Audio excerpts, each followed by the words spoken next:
Hey, everybody. Welcome again to another amazing episode of the Winning Digital Customers podcast. It's amazing today because I have a fantastic guest, Roger Dooley. Roger has written multiple really cool books, including the book Brainfluence, 100 Ways to Persuade and Convince Customers with Neuromarketing. And we're going to be talking to him for sure about neuromarketing. Sounds pretty high tech, doesn't it? And in addition, he's written the book Friction, the Untapped Force that can be your most powerful advantage. He writes for Forbes magazine. He is an international keynote speaker, a serial entrepreneur. Please welcome Roger Dooley to the show. Roger, welcome, and please add anything you'd like to in terms of introducing yourself to the audience. Well, thanks for inviting me, Howard. I think that was probably sufficient for now. Maybe something else will come out in conversation. You never know. Okay. So, both the topic of friction and the topic of influence are both things that are of great interest to me. So let's start with the topic of neuromarketing. For those to whom that just sounds like a kind of a Star Trek-y kind of term, what is neuromarketing and what are some things that would be beneficial to our audience to know about it? Well, my simplest definition of neuromarketing is any use of our understanding of how the brain works to market better. Now, other people may have different interpretations of that. There is a field sometimes used synonymously, sometimes not, called consumer neuroscience, which more often than not involves actual measurements of neuroscientific metrics to determine, say, how people are reacting to advertising, to content, to a product, and so on. So there's a real spectrum ranging from using sort of the hard tools of neuroscience like EEG or Fmri to actually measure brain activity, or other biometric tools like galvanic skin response, pulse rate, breathing rate, and so on. All of these things can be used to measure how people are responding. And the purpose of all of these techniques is to understand what the customer really thinks, because customers cannot tell you what they think. I mean, they can tell you something, and sometimes they can give you an accurate response. More often than not, either they can't answer accurately, like, why do you use a particular brand? I think that either one of us would have difficulty answering that with 100% accuracy. And sometimes people won't. If you ask them about things that might prove embarrassing to answer, consumption habits, status-oriented purchases and such, they're not going to give you an honest answer. So, I think what neuromarketing attempts to do is get below the surface, because according to Gerald Zaltman of Harvard, 95% of our decision-making processes are non-conscious. So that's a huge amount of area in our brain. Now, it's not a physical area, but a huge amount of area that we have to think about as marketers. And all too often, marketers focus on the simple things, features, benefits, and we're proud of our products. We help develop these products. We think we're better than the competition. So clearly those things are, important for us to emphasize, but often they aren't what drives the customer to buy. So what are some of the most common things when you do this type of analysis and you hear the customer tells one story, but then you determine here's what's really driving them? Are there some common themes you see? I don't know if there are common themes so much as common ways to change customer behaviors. And we've just seen Robert Cialdini, the legend of influence and persuasion, come out with a revised edition of his new book, Influence. And to me, when marketers ask, well, okay, I want to start addressing that non-conscious 95%, where do I begin? That's certainly one of the tools that I suggest, because his original 6 and now 7 principles are very fundamental and in general work across cultures, maybe a little bit differently in some cases, but things like social proof. When you see other people doing something, you are more likely to do that thing yourself. Reciprocation. If I do something for you, Howard, you're more likely to do something for me later on without it actually being a quid pro quo. And so these principles get really beneath the surface of the customer's brain, creating liking, showing that you have things in common with your customer, which has kind of evolved into a second concept, more powerful, unity, showing that you and the customer are part of the same tribe in some way, that somehow you're related by family, showing that you are have a shared identity. This is really, really powerful stuff, and often marketers ignore it. So, I think when we look at neuromarketing, you've got these tools that you can measure things with, but what I tend to focus most of my writing on is how you can employ tools from behavioral science, stuff like Cialdini's principles, cognitive biases, of which there may be more than 100, depending on how fine you cut them up. Things like B.J. Fogg's behavior model, which says you need 3 things to create or change a behavior. And that behavior change could be forming a personal habit. It could also be getting the customer to click the buy button on your website. And he says you've got to have motivation. The customer has to want to do the behavior or the result of doing the behavior. You've got to have ability, which is not too much effort, not too much difficulty. If it's too difficult, the customer won't do it. And finally, you have to have a trigger, or as he now calls it, a prompt, something to get the ball rolling. And when you start thinking about your marketing in terms of things like the Fogg behavior model, like Cialdini's principles, like cognitive biases, it really expands the tools that you can use to persuade your customer. Even if you can't afford some of the hard tools of neuroscience, although I do have one interesting development there. What I've seen, I've been writing about neuromarketing for 15 plus years now, Howard, and it's pretty much been the province of big brands for most of that time. In other words, if you want to do EEG studies, you've got to have a sizable marketing budget because, and even big companies can't use those tools for every single question they have to answer. But now we're seeing cheaper tools. We're seeing online eye tracking tools that are very accessible to even people with little or no budget.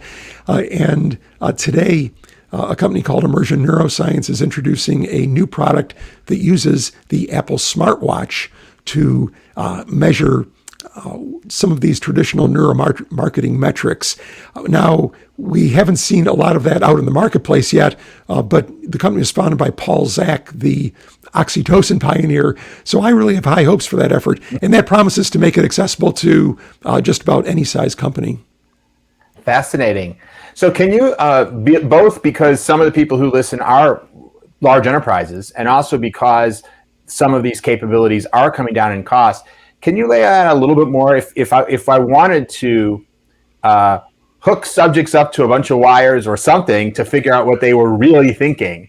Like, how does that actually, I mean, I'm imagining an episode of Homeland, right, where someone's connected to the lie detector test. Have I got the right idea in mind, or how does that actually work? You bring someone in, you hook them up, and then what kind of questions do you ask? How do you run a session like that so that you can actually figure out what's the customer really thinking? Well, it's a little bit like that Homeland scenario, although lie detectors, which actually aren't particularly good at detecting lies, only measure one thing typically, which is galvanic skin response. And a typical neuromarketing session might use EEG, which might be a cap with electrodes on it that goes on the customer's head while they watch your ad, observe your content or whatever.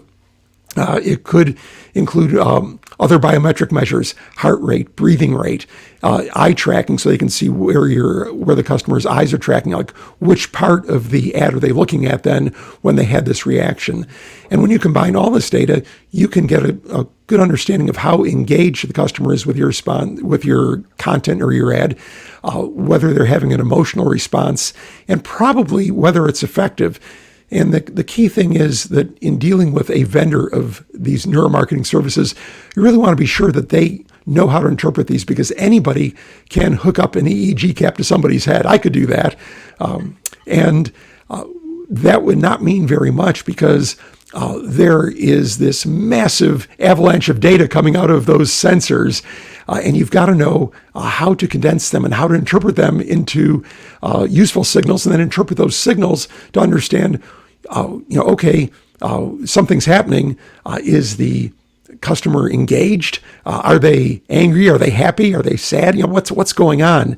And then the secondary step is, well, does this mean that they might buy my product at the end of the day? There's another tool, Fmri, which is typically used in academic university settings because the machines themselves cost millions of dollars. And even big brands tend not to use Fmri very much because the sample sizes are very small too. But they have actually used Fmri to localize certain areas of the customer's brain that seem to predict buying behavior. Now, it's not a buy button that you can push, but it is one more way of measuring, okay, as a result of this ad, do we think the customer likes the product enough to buy it? Yeah. So that's something else. So you find subjects are generally, I mean, I think about a market research session where you sit someone down and you intercept someone in a mall and you ask them some questions. Here you're like, hi, I'd like to hook you up to my electrodes. Do you find it difficult to recruit subjects that are willing to be so connected to such medical seeming devices? I think the companies that provide these services typically have panels of people that they recruit, and they have recruiting techniques. Normally, this is done in a lab, so these volunteer recruits would come in and be checked out for suitability, correct demographics. Because clearly, the brand has questions. If you are selling BMWs, you will have perhaps a different customer profile than if you're selling faucets. But regardless, the brand would specify the characters. They might even supply panelists too. If they have panels of customers they regularly survey, they may be able to suggest people for this kind of study. And I think the fact that more and more of this can be done online makes this process easier, because you're right, getting people to not strap into an EEG, but getting them to put one of these caps on their head, and sometimes, and the best ones come from wet electrodes, which, as you can imagine, doesn't sound real attractive if you're the person putting electrodes with little dabs of gooey stuff on your head. That's not something that you'd willingly do in a shopping mall, certainly. But the more this is democratized, if you will, the easier it is to get larger numbers of panelists involved and hopefully get more meaningful results. Because like Fmri is great, but if your panel size is 10 or 15 or 20, which represents a significant amount of time and expense to do, that's still, from a consumer product standpoint, not a very representative sample. I mean, normally CMOs in that kind of organization, they want to see hundreds, if not thousands, of people surveyed or tested. Yeah. And do you see this scaling more? I mean, I think about what Google and Alexa and others do now, which is to try to get every signal they can to predict buying behavior. I remember once, and this was so many years ago, seeing a demo at a trade show, and essentially you walked up to the booth and it was doing mouse tracking, right? And this was probably 5 years ago. And you would go on a little thing they had. It was just like a little game, and you played it for just a minute or two. And based on the motion of your mouse, it would predict your gender.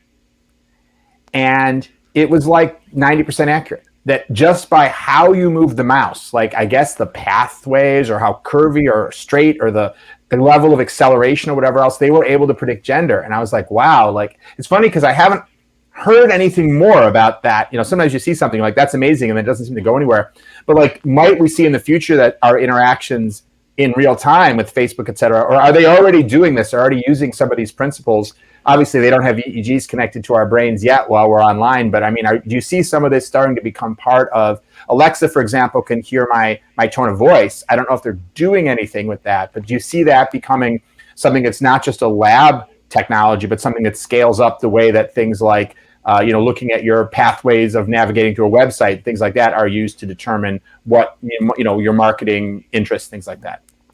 Right. Well, I think you've hit on 2 points there, Howard. One is, other metrics that you can use. One technique that some people claim is accurate, others say is not quite so accurate, is facial coding, measuring people's facial expressions either in real time or sometimes by analyzing video later.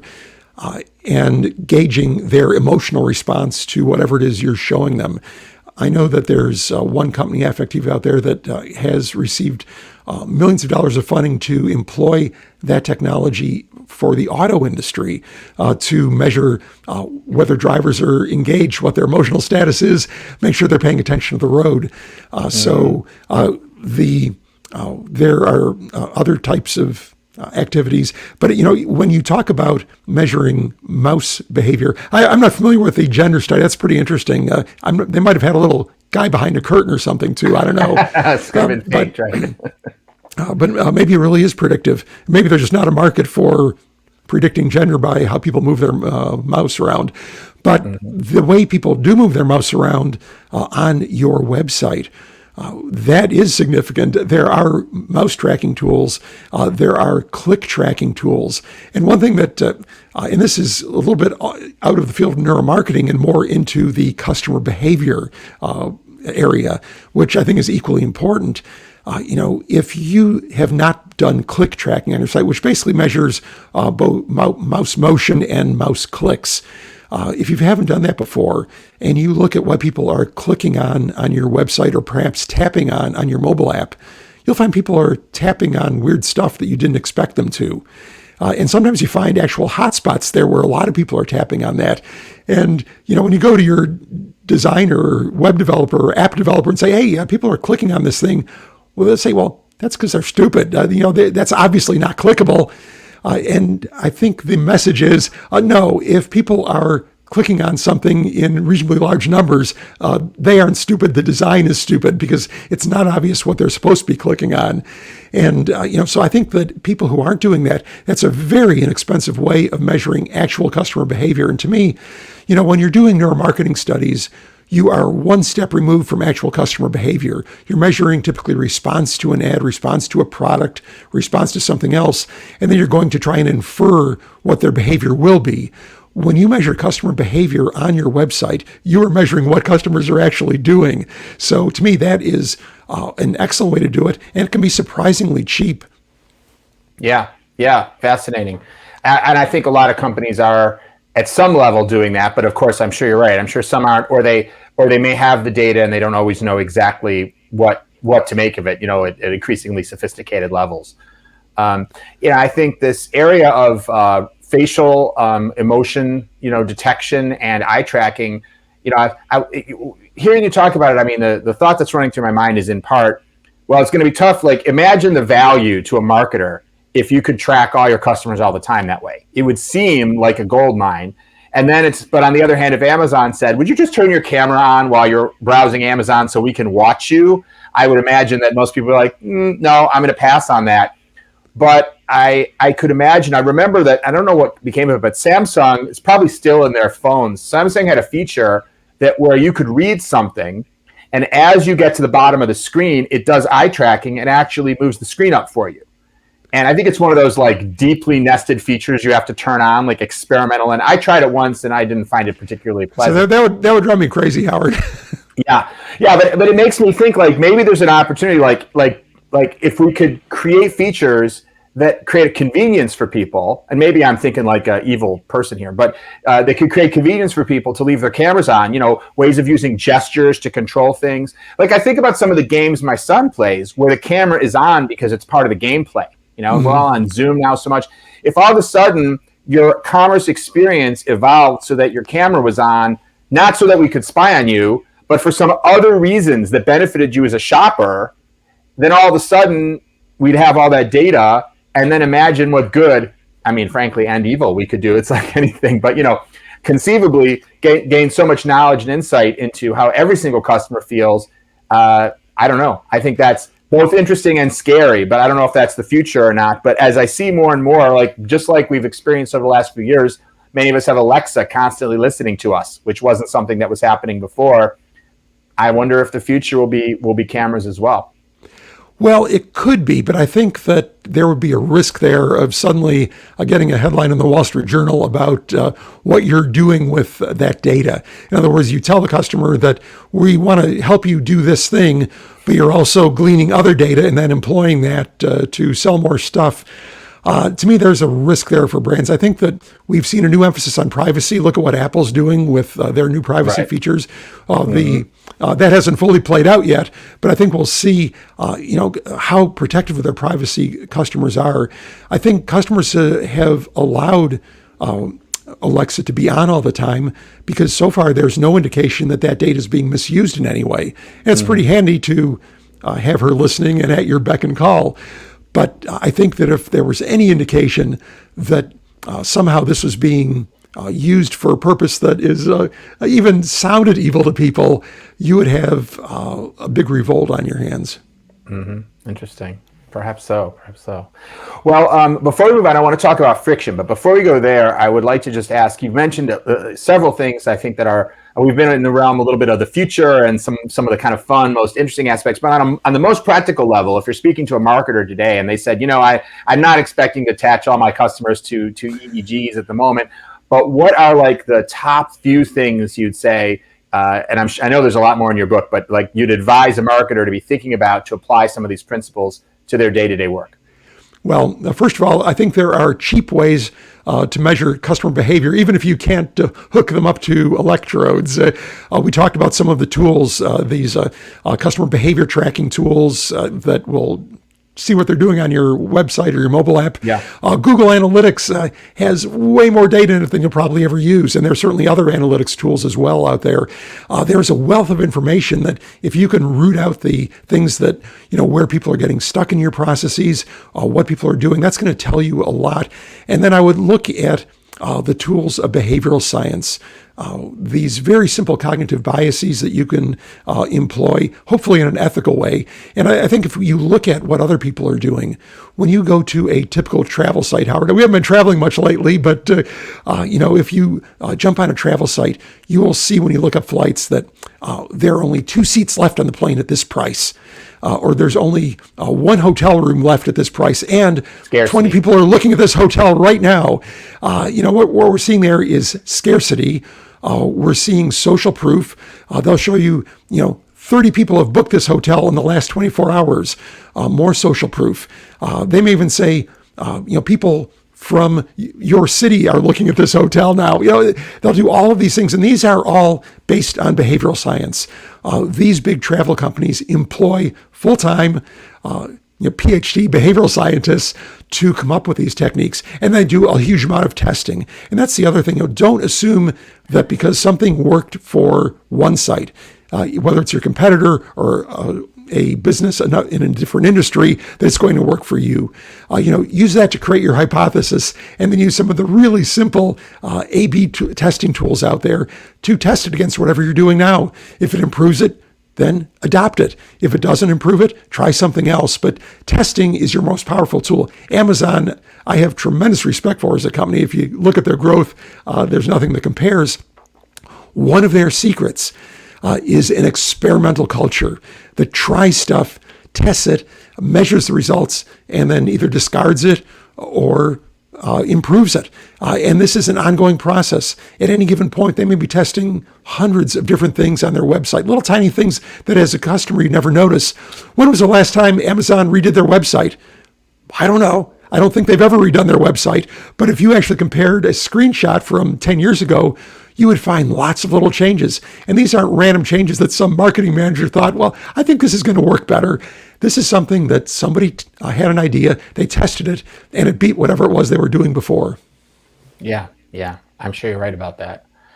Yeah, awesome. Thank you. That's a great set of principles. And I want to, with our remaining time, I want to shift and talk about the topic of friction, because that's something I often am thinking about is, finding the friction to figure out how to differentiate. But can you kind of give your take on that, the power of friction, why you've written a book about it, and what advice would you have for marketers or people in product development around how to use friction as a tool? Right. Well, I mentioned in BJ Fogg's behavior model, which I think is pretty accurate, and I have my own little framework called the persuasion slide that is loosely based on that. Friction is what stops people from progressing to the next step.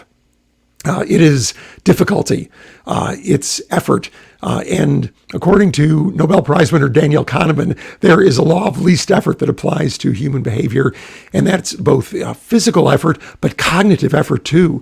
If people have to think even to do whatever it is you want them to do, they're less likely to do it. And one thing I've encountered is people say, "Oh, I know all about friction." If you look at successful digital companies, they have focused on that. Why did Instagram win? Part of it was friction reduction. They made it so incredibly easy to do to post photos and edit photos and share photos that they grew when very similar, maybe even superior photo apps didn't. Same thing for WhatsApp. Their entire onboarding process, including verifying your phone, took just 2 minutes of time. And then they added one little click where you could invite all your friends to go through that same process. That was a friction-based strategy. They were taking the friction out of their process. But, I encounter friction constantly, Howard. Especially in the pandemic, you find all these companies apologizing for why things are worse in their customer experience. And hopefully most companies have stopped doing that. I'm still encountering a few or who have shifted the blame to, higher than expected volume. This is why you have to wait. This is why we can't take care of you right now. And, I think that often it's cheaper to focus on making things easier for your customers rather than trying to get them to do stuff by motivating them more. If you have an e-commerce site, you can sell more stuff if you give away shipping, if you normally charge shipping. You can sell more stuff if you drop your prices, give them a discount. That stuff all costs money. It's out of your pocket. But if you make it easier for your customers, that generally costs you nothing other than maybe a little bit of a one-time development effort. And that will keep getting you more customers day after day, month after month, year after year. Yeah, I couldn't agree with that more. And do you feel that most companies know where that friction is, or is part of the challenge to actually figure out what is it that's creating that friction? Well, a few smart companies do. I mentioned some digital companies. Like Amazon knows where its friction is. Jeff Bezos himself has said, when you reduce friction, you make something easy, people do more of it. And that could be buying more stuff, watching more videos, whatever he wants people to do. But many companies simply aren't aware. Many executives have never gone through their own processes to see what customers actually experience. If they want to book a hotel room, their assistant books a hotel room. If they want to buy something, their assistant buys it. But when people actually go through, in fact, if you ask a typical marketing manager, well, how many steps are there in your checkout process? I think it's like, 3. Because they're thinking, well, you do this stuff and then you click next. That's one, and again and again. But what you've really got to do is count every single field the customers have to fill out. How much information are you trying to get from them? Do they have to set up an account to do business with you, or do you have a way of checking out without an account? Do they have to give you their credit card information, or can they use some kind of third party like Google Pay or PayPal or something? All of these things are friction elements that people think, well, it's normal. And often developers now, security is a huge thing today, Howard. We've just been hearing about these horrendous hacks, shut down, entire pipeline system. They shut down the Irish healthcare system. So clearly security is important for every size business, huge businesses, small businesses. But often they give free rein to the security people, and these people do not have customer experience in their job description. So they employ techniques that sound like a best practice, but really just make it more difficult for customers. Creating passwords that people are never going to remember, and then maybe forcing them to change passwords, logging them out if they're idle for 10 minutes on the website. Now, you have to choose a methodology that's appropriate for your business. If you are a bank where customers may have large sums of money that they can transfer in and out, then you want to maybe not let people stay logged in forever. If they're idle for a little bit, maybe you do want to log them out. You do want to have a secure process. But I see this all the time on sites where they don't have those same kinds of security needs. I used to be a 100K flyer on United until the pandemic hit.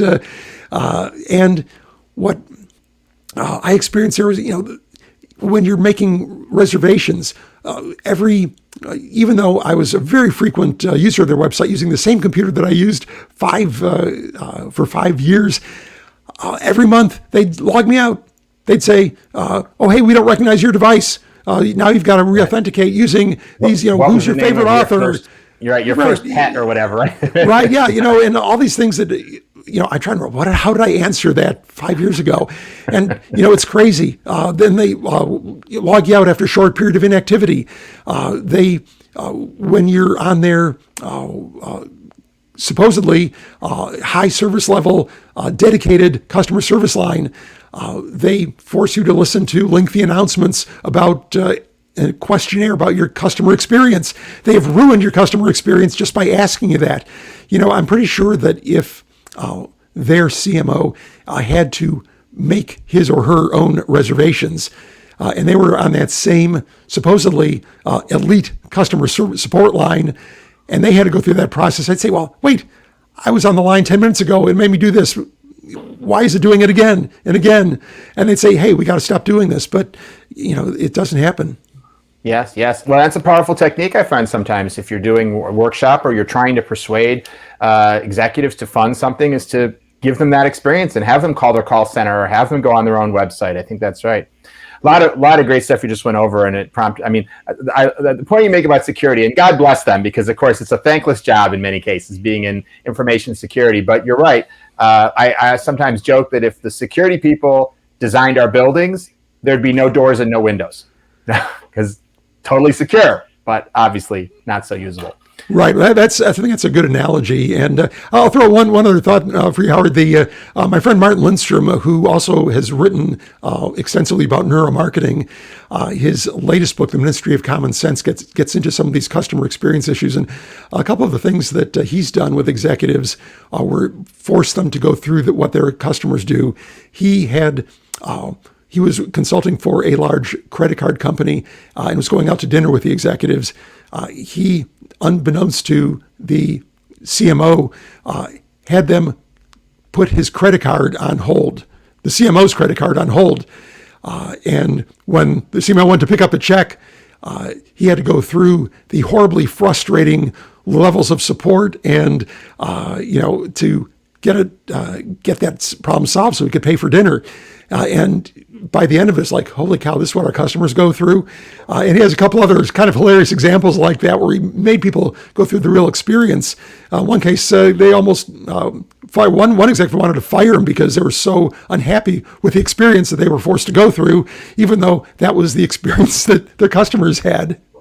Right. And somebody was probably saying, we want to change this, and someone else was saying, no, we can't because of whatever. There's always a reason, I find, whenever you find this stuff that doesn't seem like it's common sense, you always have to be sure to check and find out there's some reason it was made that way. And I'm not saying it's a good reason, but if you don't find out the reason, then even if you change it, it's probably going to wind up going back. So to me, it's always trying to really peel back down and say, this doesn't make any sense, but somebody must have thought there was a good reason for this. What was it? So, well, I couldn't agree more with the idea of friction, and I think your books are awesome. There's that famous H.L. Mencken quote, which is that nobody ever went broke underestimating the intelligence of the American public, something like that. And I feel like today, that was from 100 years ago. I feel like today you could update that and say, nobody ever went broke overestimating the laziness of the American public. And I don't even mean that in a judgmental way. I speak of myself as much as anybody else, but we've just become so accustomed to things being made easy for us by great customer experiences that then these little inconveniences that maybe in a prior era, whether it's waiting in line or sorting through things or filling out forms, just become just intolerable. You're right. Well, Amazon and other companies like Amazon are raising the bar for everybody else. And the important thing in customer experience, Howard, is that people are not comparing your company, your brand, to your direct competitors necessarily. You may look and say, well, hey, I've checked out my competitors' experiences and we're better than they are, or at least as good, and in some cases quite a bit better. They are comparing you to Amazon. They're comparing you to whatever they think is a great experience, to Uber. And if you are more effortful, if you seem more effortful, then you've got high friction. And I may steal that quote of yours, Howard. I really like that. Yeah, you're welcome to it. I might not have even made it up. I might have heard it somewhere. I absorb things, and then I'm like, hey, I just had a thought. And then someone's like, yeah, someone told you that last week. Sorry. Anyway, great. Well, Roger, this has been awesome. Thank you so much. I know people are going to be interested in getting your books. I'm assuming they're available wherever fine books are sold. But what should they know if they want to learn more about you? Best place to get your books, best place to read your writings. What would you like them to know about how to further connect with you? Well, the best jumping off point for everything is rogerdooley.com. I've got links to my social profiles, my podcasts, my neuromarketing blog, my Forbes blog, and pretty much everything else there. On social media, I'm most active on Twitter, where I'm at Roger Dooley, and LinkedIn, where I am Roger Dooley. Pretty easy to find. Awesome. And we'll put those links in the show notes as well, so you guys can find them there. Well, Roger, thank you so much for being here. Amazing stuff. Makes me want to reread your books, because some of what you're like, I'm like, yeah, I remember reading it. And others, I'm like, I got to go back and check that out again. So I'm going to do that. Put that on my to-do list. Thank you so much for being here. And thank all of you as always, for listening, for watching the podcast. And we'll look forward to seeing you all next time.